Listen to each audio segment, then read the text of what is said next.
5 صورتوں میں مرد عورت پر غسل فرض ہو جاتا ہے۔ نمبر 1، منی کا اپنی جگہ سے شہبت یعنی جوش کے ساتھ جدا ہو کر عضو سے باہر نکل جانا۔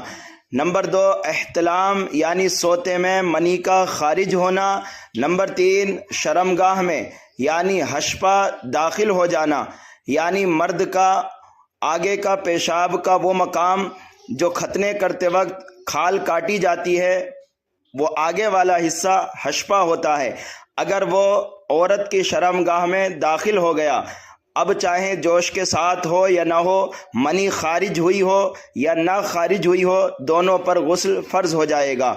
نمبر 4، حیض سے عورت کا فارغ ہونا۔ نمبر 5، نفاس یعنی بچہ جننے کے بعد جو خون آتا ہے، وہ خون آنا بند ہو گیا تو عورت پر غسل فرض ہو جائے گا۔ یہ 5 صورتیں غسل فرض ہونے کی ہیں، اور 5 صورتیں وہ ہیں جن میں غسل فرض نہیں ہوتا۔ نمبر 1، منی شہوت کے ساتھ اپنی جگہ سے جدا نہ ہوئی بلکہ بوجھ اٹھانے یا بلندی سے گرنے یا فضلہ خارج یعنی پاخانہ پیشاب کرتے ہوئے زور لگانے سے اپنے مقام سے باہر ہوئی ہے تو اس سے وضو ٹوٹ جائے گا، لیکن غسل فرض نہیں ہوگا۔ نمبر 2، اگر منی پتلی پڑ گئی اور پیشاب کے وقت یا ویسے ہی بلا شہبت اس کے قطرے نکل آئے تو غسل فرض نہ ہوگا، وضو ٹوٹ جائے گا۔ نمبر 3، اگر احتلام ہونا یاد ہے مگر اس کا کوئی اثر کپڑے وغیرہ پر نہیں نظر آتا تو غسل فرض نہیں ہوگا۔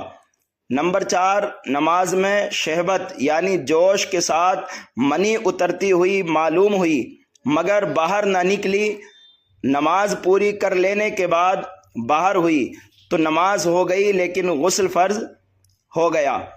نمبر 5، اپنے ہاتھوں سے مادہ خارج کرنا یعنی اپنے ہاتھوں سے اپنی منی کو نکالنا، اس سے بھی غسل فرض ہو جاتا ہے، مگر یہ بات یاد رکھیں جو ایسا کام کرتے ہیں، حدیث شریف میں ایسے لوگوں کو ملعون قرار دیا گیا ہے اور اس کا بڑا خطرناک عذاب ہے اور بڑے نقصانات ہیں۔ اللہ رب العزت ایسے کاموں سے مسلمان نوجوان بھائیوں کی حفاظت فرمائے۔ جو ایسا کام کر چکے ہیں یا کرتے ہیں انہیں سچی توبہ کرنے کی توفیق عطا فرمائے۔ غسل کے اندر کچھ چیزیں احتیاط کرنے کی ہوتی ہیں، اگر وہ احتیاط نہ کیا جائے تو غسل نہیں ہوگا۔ انشاءاللہ وہ ویڈیو بھی ضرور آپ کے پاس آئے گی۔ آپ ہمارے چینل کو سبسکرائب کر دیجئے اور